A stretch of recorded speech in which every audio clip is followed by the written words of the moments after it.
آج کا انسان صرف دولت کو ہی خوش نصیبی سمجھتا ہے اور یہی اس کی بد نصیبی ہے۔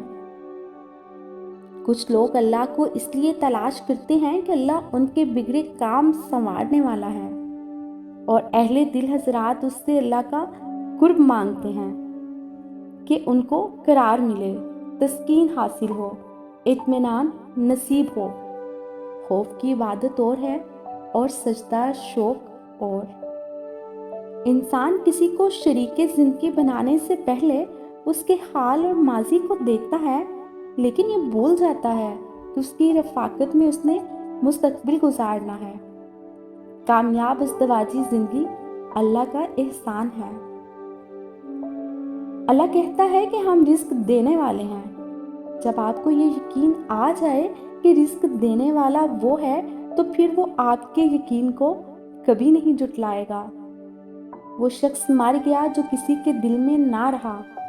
آدمی کب مرتا ہے؟ جب وہ دل سے اترتا ہے۔ زندہ کب ہوتا ہے؟ جب دل سے اترتا ہے۔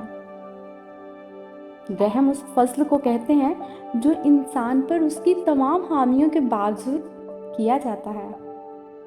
خوش نصیب وہ ہے جسے گناہ واقعی گناہ لگتا ہو، وہ اس کے چھوڑنے کی تڑپ میں دن رات دعائیں اور کوشش میں لگا رہتا ہو۔ ہجوم میں تنہائی برقرار رکھنے والا شخص ہی ایک مضبوط زندگی کا مالک ہوتا ہے۔ علم کے برابر آ بھی جائے تو مرتبہ مرتبے کے برابر نہیں آ سکتا۔ اگر تم نبی کریم صلی اللہ علیہ وآلہ وسلم کا سارا علم جان جاؤ تو بھی تم نبوت کا علم نہیں جان سکتے کہ نبوت کیا ہے۔ کیسے جانیں کہ یہ دل والا عمل ہے یا دماغ والا عمل ہے؟ تو یہ تو آسان سی بات ہے۔ جس میں آپ کچھ لینا چاہیں تو یہ دماغ والا عمل ہے، اور جس میں کچھ دینا چاہیں تو یہ دل والا عمل ہے۔ اہل دل اثار کرتے ہیں جبکہ اہل دماغ حاصل کرتے ہیں۔ انسان دولت اکٹھی کرتا ہے تاکہ غریبی سے بچ سکے، اور پھر اس دولت کو خرچ نہیں کرتا تاکہ غریب نہ ہو جائے، اور اس طرح دولت کی موجودگی میں غریبانہ زندگی بسر کرتا ہوا آخرکار ہلاک ہو جاتا ہے۔ آپ بدی کو بے شک برا سمجھو، لیکن بد کو برا نہ سمجھنا۔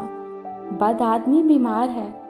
جس طرح ڈاکٹر بیمار آدمی کو دیکھتا ہے تو یہ نہیں دیکھتا کہ اس کا ایمان کیا ہے۔ ڈاکٹر کا کام ہے چاہے مریض عیسائی ہو، سکھ ہو، مسلمان ہو، کوئی ہو، اس کا علاج کرتا ہے۔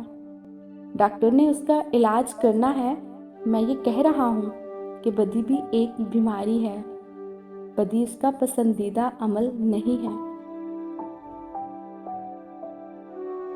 اگر تتلی کی تمنا ہو جائے تو انسان اسے پکڑنے کے لیے اپنے قافلے سے بچھڑ جاتا ہے۔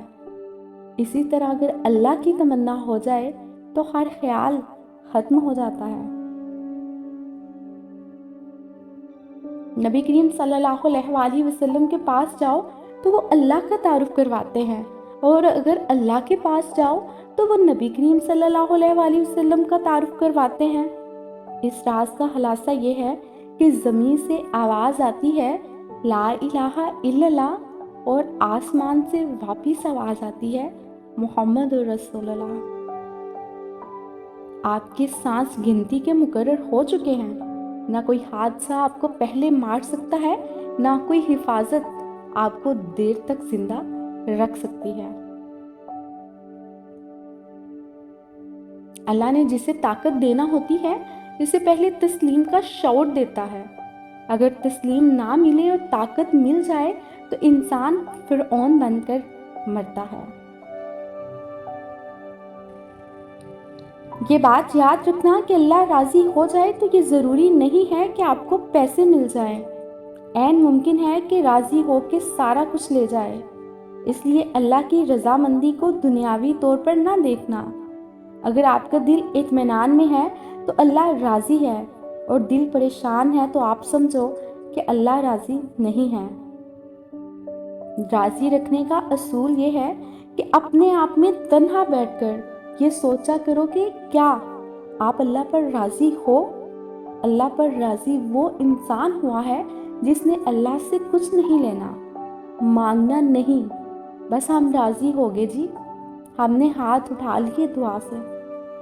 اگر آپ راضی ہو گئے تو سمجھ لو وہ راضی ہو چکا۔ جس پر راضی ہوتا ہے اس کو اپنے پر راضی کر لیتا ہے۔ ہم اس دنیا سے کچھ لے کر بھاگ جانا چاہتے ہیں، لیکن اس دنیا سے کچھ لے کر جا نہیں سکتے، بس یہاں سے اٹھا کر وہاں رکھ سکتے ہیں۔ ہم سب کلی ہیں، سامان اٹھاتے پھرتے ہیں، کب تک؟ کلی کے نصیب میں صرف وزن ہے، وزن اور صرف وزن۔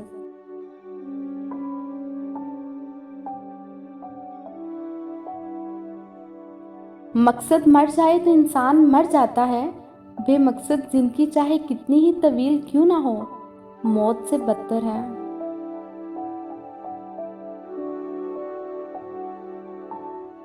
پرندہ اور چونٹی جب رزق کھا جائیں تو وہ دعا کرتے ہیں کہ یا اللہ، جس نے ہمیں کھلایا اس کے رزق میں اضافہ کر۔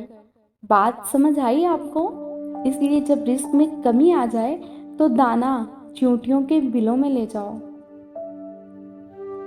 ہر بچہ جو چاہے نالائق ہو، بیوقوف ہو، پاگل ہو، وہ اپنی ماں کی نگاہ میں کیا ہے؟ چاند اور ستارہ۔ وہ اپنے بچے کو صفات کے مطابق نہیں دیکھتی بلکہ تعلق کے مطابق دیکھتی ہے۔ تو برداشت کی باتیں دراصل ٹوٹے ہوئے تعلق کی کہانیاں ہیں۔ تعلق اگر درست رکھا جائے تو برداشت جو ہے یہ پلیئر بن جاتی ہے۔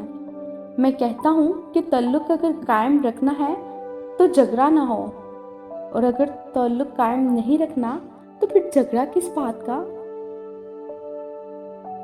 محبت کرنے والے کے دل میں نفرت پیدا ہو ہی نہیں سکتی۔ جس کی محبت عطا ہو جائے اس کے نفرت ہو ہی نہیں سکتی۔ جس کو دعا کا مقام مل جائے اس کو بد دعا سے تعارف نہیں ہو سکتا۔